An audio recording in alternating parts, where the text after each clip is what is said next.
जिला बालाघाट में करीबन 8:30 से 9 बजे के बीच की एक घटना पुलिस के संज्ञान में आई थी, जिसमें इसके जो फरियादी हैं प्रार्थी रूपेश रिल्हारे, ये मूलतः रामपायली के रहने वाले हैं, परंतु कॉलेज में पढ़ाई कर रहे हैं। अपने 2 दोस्तों के साथ पीयूष रूसे और अर्जुन, इन दोनों के साथ वेनगंगा नदी के पास जो क्रिकेट मैच चल रहा था, वहाँ पर पहले क्रिकेट मैच देखने गए थे। उसके बाद जो जागपुर घाट में शिव मंदिर के पास जगह है, वहाँ पर घूमने के लिए और टहलने के लिए गए थे, ऐसा इनके द्वारा बताया गया है। उसी दौरान इन्होंने जिस तरीके से फरियादी ने बताया था कि 3 अज्ञात लोग थे जो उनके पास आए। पहले आके शायद इन दोनों के बीच में आपस में बहस हुई है और इतने के बीच में से उनमें से एक व्यक्ति के द्वारा जो एक फरियादी था, उनका मोबाइल फ़ोन छीन लिया। कुछ पैसे जो उनके पास थे उसको लूट की घटना कारित की गई और जब इन लोगों ने विरोध किया या शोर मचाने की कोशिश की और अपना मोबाइल छीनने की वापस कोशिश करी, तब इन आरोपियों के द्वारा इनमें से एक जो फरियादी के दोस्त थे, उनको कमर के पास चाकू मारा गया है। तत्काल जब ये कल घटना हमारे संज्ञान में आई थी, उसमें न केवल अपराध दर्ज किया गया था, इसमें थाना कोतवाली में धारा 228 अपराध क्रमांक 228/26, धारा 109, 309(6), 3/5 BNS के अंतर्गत पंजीबद्ध किया गया है। और इसी के साथ आज मेडिकल से क्वेरी कराने के बाद इसमें प्राण घातक हमला पाए जाने से इसमें धारा 307 जो पहले होती थी, उसका इजाफा भी किया गया है। इसी में वर्तमान में हम लोगों ने 7 टीमों का गठन किया था, जो कि ना केवल सीसीटीवी फुटेजेस की मैपिंग, क्योंकि रात का समय था तो फुटेजेस थोड़ी उस क्षेत्र में कम थी, परंतु उसी के साथ PSTN डेटा जो होता है वो कलेक्ट किया गया था कि कितने फ़ोन्स उस समय एक्टिव थे। लगातार टीम्स इस चीज़ों में जब काम कर रही थी, तो आज पुलिस ने 3 आरोपियों को हिरासत में लिया है, जिसमें जो मुख्य आरोपी हैं मीत बिसेन, पिता राजकुमार बिसेन, उम्र 18 वर्ष, ये प्रेमनगर बालाघाट के रहने वाले हैं। इससे पहले बैयर में होटल में वेटर की तरह काम कर चुके हैं। इसी के साथ इनके एक और साथी हैं अक्षय वर्मा उर्फ प्रिंस, पिता प्रशांत वर्मा, उम्र 22 साल, ये भी प्रेमनगर बालाघाट के निवासी हैं।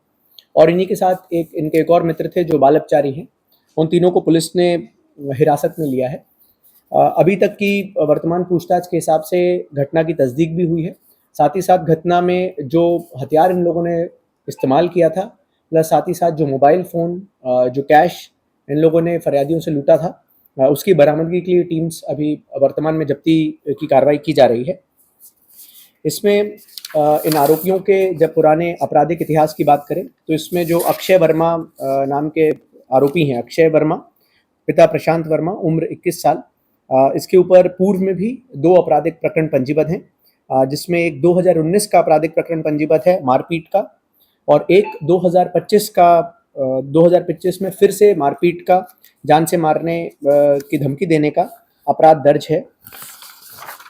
इसी के साथ जो इसके मुख्य आरोपी हैं मीत पिता राजकुमार बिसेन, उम्र 18 वर्ष, इसके ऊपर ये ऑटोमोबाइल्स की दुकान में भी काम करता था और पहले वेटर का काम कर चुका है। इसके ऊपर करीबन 5 अपराध पूर्व से पंजीबद्ध हैं, जिसमें 4 अपराध जो हैं वो गृह भेदन और चोरी करने के हैं, जिसमें अपराध क्रमांक 93/24 जो कि वर्ष 2024 में कायम हुआ था। उसके बाद अपराध क्रमांक 230/24 जो कि फिर 2024 में दर्ज हुआ था। तब उस समय ये बाल अपचारी था। अभी वर्तमान में ये 18 साल 2 दिन की इसकी उम्र है। अभी तक की पूछताछ में ये पता चला है कि जो आरोपी हैं इन लोगों ने अल्कोहल भी कंज्यूम किया था, और क्योंकि जैसे इसमें से एक आरोपी है जो अभी वर्तमान में 18 साल का हुआ है, तो संभवतः ये समझ में आ रहा है कि ये भी बर्थडे मनाने या इस हिसाब से वहाँ पर गए थे, और उसके बाद जब इन्होंने घटना कारित की है। सर, क्या ये जानते हैं जो लूटने का ही इंटेंशन था, क्योंकि मोबाइल फ़ोन स्नैचिंग करना संभवतः प्रतीत होता है, और जिस प्रकार का आपराधिक रिकॉर्ड है खासकर मुख्य आरोपी का, जिसके ऊपर पहले से ही 4-5 चोरी और गृह भेदन के अपराध हैं, तो ये कहा जा सकता है कि he had clear knowledge of what he was doing, और क्या वो करना चाहता था, और इसीलिए उसके बाद उसने ये घटना कारित की है। जो व्यक्ति जिनको चाकू से चोट आई थी, वो वर्तमान में यहाँ पर प्राइवेट अस्पताल में इलाजरत हैं। स्थिति सामान्य है, और डॉक्टर्स से भी बात हुई है, तो डॉक्टर्स ने कहा है कि कोई भी घबराने की या चिंता करने की बात नहीं है। वाइटल ऑर्गन्स में कोई भी ऐसे इस प्रकार का चोट नहीं आई है जिससे कि उसकी जान को वर्तमान में कोई खतरा हो। और हाँ, क्योंकि कल इलाज उसको समय पे मिला, उसके दोस्त उसको इलाज के लिए तत्काल लेके पहुँचे थे।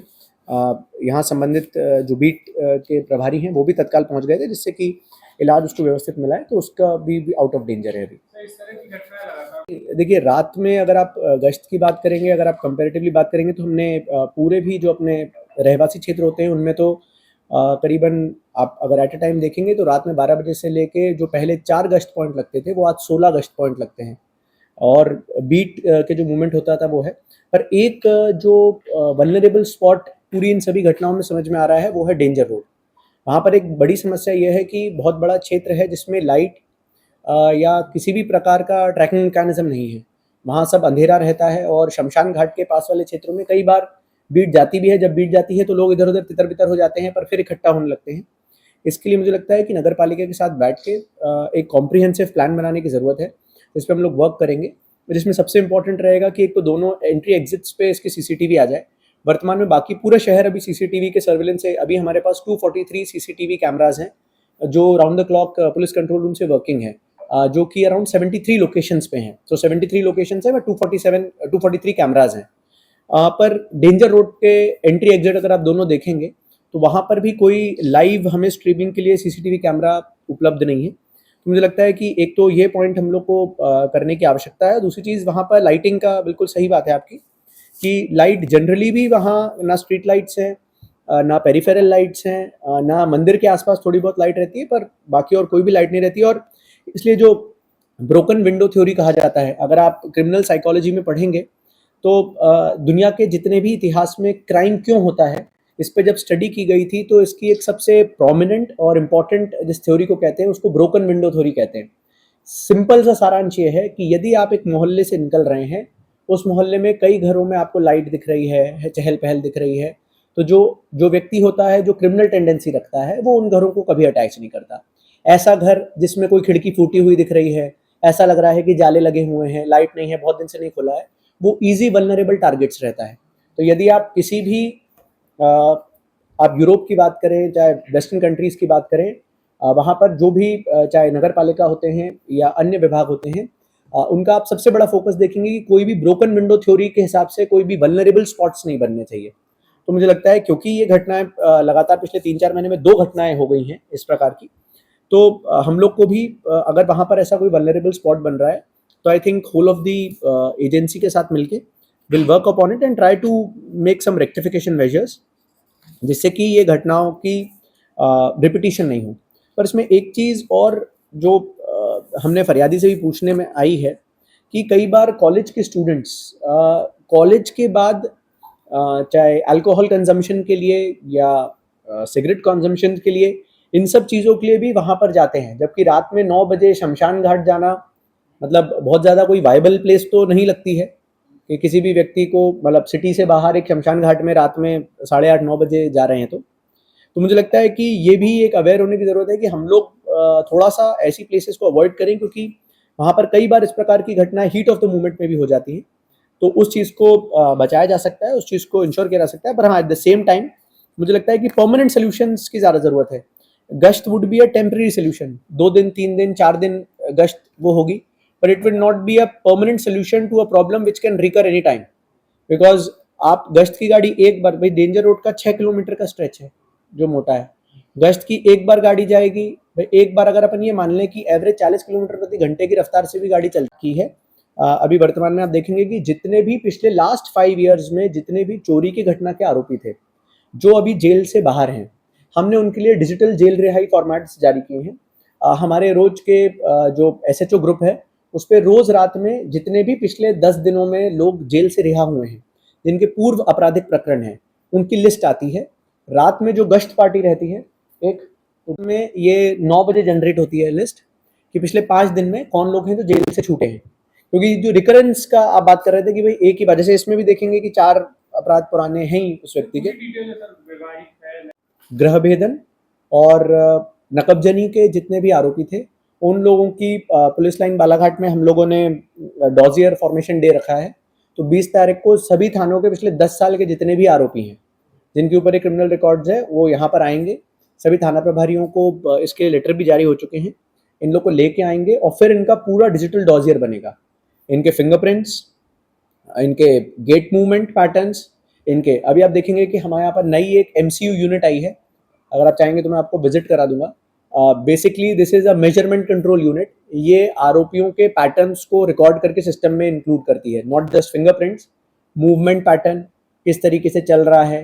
हर व्यक्ति के चलने की एक अलग तरीका होता है।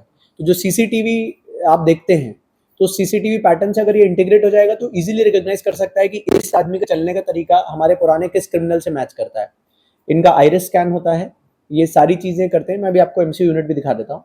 तो ये यूनिट अब हम लोग इसको कोशिश कर रहे हैं कि हम अलग अलग अपराधियों के जिन जिन श्रेणी के अपराध हैं उनको पुलिस लाइन में बुला के, बिकॉज एक सेंट्रलाइज्ड MCU यूनिट है हमारे पास, अभी एक ही यूनिट है, तो उसको यहाँ से हम उसका डेटा फीड करके रखेंगे सो दैट हमें भविष्य में कभी भी इस प्रकार का अगर डेटा रेफरेंसिंग की जरूरत पड़ती है तो उसमें हमें फायदा होगा। तारीख की रात करीबन 8:30-9 बजे की घटना है। थाना कोतवाली क्षेत्र जो बालाघाट जिले में है, वहाँ पर शिव मंदिर के पास 3 युवक जो हैं जो कॉलेज में पढ़ते हैं, वो लोग वहाँ पर कुछ टाइम स्पेंड करने के लिए गए हुए थे। इसी के बीच में 3 अज्ञात आरोपी जो हैं, उनके द्वारा उनके बीच में वाद विवाद हुआ, जिसमें से उनका मोबाइल की लूट की गई, उससे कुछ पैसे लूटे गए और उसी के साथ जिनमें से एक आरोपी है उसके द्वारा, जो मुख्य आरोपी है मीत बिसेन, उसके द्वारा चाकूबाजी की घटना की गई है। तत्काल उपचार करवाने के बाद इसमें प्रकरण पंजीबद्ध किया गया था। करीबन 60 टीम्स बनाई गई थी, जो कि डिफरेंट एस्पेक्ट्स पे काम कर रहे थे, जिसमें CCTV फुटेज, टेक्निकल इंटेलिजेंस, इन सभी विषयों पे लगातार टीम्स काम कर रही थी। इसमें 3 आरोपी जो हैं वो हिरासत में हैं, जिसमें एक हैं अक्षय वर्मा, जो निवासी प्रेमनगर बालाघाट के हैं, सेकंड है मीत बिसेन और तीसरे एक बालपचारी हैं, जिन लोगों को हिरासत में लिया है। अभी तक की पूछताछ में घटना की तस्दीक भी हुई है, साथ ही साथ इसकी जो जब्ती कार्रवाई है वो अभी प्रचलन में है। इनके पुराने आपराधिक रिकॉर्ड की बात करें तो इसमें से एक जो मुख्य आरोपी हैं मीत बिसेन, उनके ऊपर करीबन 5 अपराध पंजीबद्ध हैं, जो कि बालाघाट, किरनापुर, अन्य क्षेत्रों के हैं, जिसमें चोरी का, गृह भेदन का, नकबजनी के अपराध हैं, साथ ही साथ मारपीट के अपराध हैं। इसी के साथ जो एक और आरोपी हैं अक्षय वर्मा, इनके ऊपर भी करीबन 2 से 3 अपराध हैं जो पूर्व के पंजीबद्ध हैं। इनमें से एक जो अक्षय हैं, ये पहले बीटेक की पढ़ाई कर चुके हैं, उसके बाद पढ़ाई छोड़ दी थी। इसमें से मीत जो है वो बैयर में एक रिसॉर्ट में वेटर की तरह भी पहले काम कर चुका है, और एक जो बालपचारी है वो अभी शिक्षा तो नहीं ग्रहण कर रहे हैं। जी सर, एक चीज़ देखने में आ रही है कि जो डेंजर रोड है वो नशेड़ियों का गढ़ बन रहा है और जिससे अपराध भी काफ़ी बढ़ रहा है, तो उसके लिए कुछ खास पहल की जा रही है? देखिए, डेंजर रोड वाला क्षेत्र जो बालाघाट कोतवाली क्षेत्र में है, वहाँ पर लगातार ये देखने में आ रहा है कि वल्नरेबल स्पॉट बन रहा है। पिछले 3 महीने में करीबन ये दूसरी घटना हो गई है, जिससे ये समझ में आता है कि लाइट की कमी, एंट्री एग्जिट पॉइंट्स पे कोई CCTV सर्वेलेंस की कमी होना, प्लस साथ ही साथ वहाँ पर कॉलेज के जो बच्चे हैं वो रात में अल्कोहल कंज्यूम करने के लिए, सिगरेट कंज्यूम करने के लिए उस क्षेत्र में जाते हैं। इसके लिए एक हम लोग नगर पालिका के साथ मिलके एक कॉम्प्रिहेंसिव प्लान बनाने की तैयारी में है, जिससे कि वो एरिया जो है, सबसे पहली बात तो वहाँ लाइटिंग हो जाएगी, तो इस प्रकार की जो बेसिक एक एनोनिमिटी की कंडीशन रहती है वो डिस्प्लेस हो जाएगी। उसी के साथ जो हमारा सिटी सर्विलेंस का प्रोजेक्ट है, जिसमें प्रेजेंटली 243 कैमराज हैं, उसमें वहाँ के कैमराज भी इंक्लूड हो जाएंगे, तो लगातार उसमें सर्वेलेंस भी रहेगा। इसी के साथ मोबाइल सर्वेलेंस जो गश्त के कारण होता है, गश्त के दौरान होता है, उसको भी बढ़ाने की प्लान है। Thank you.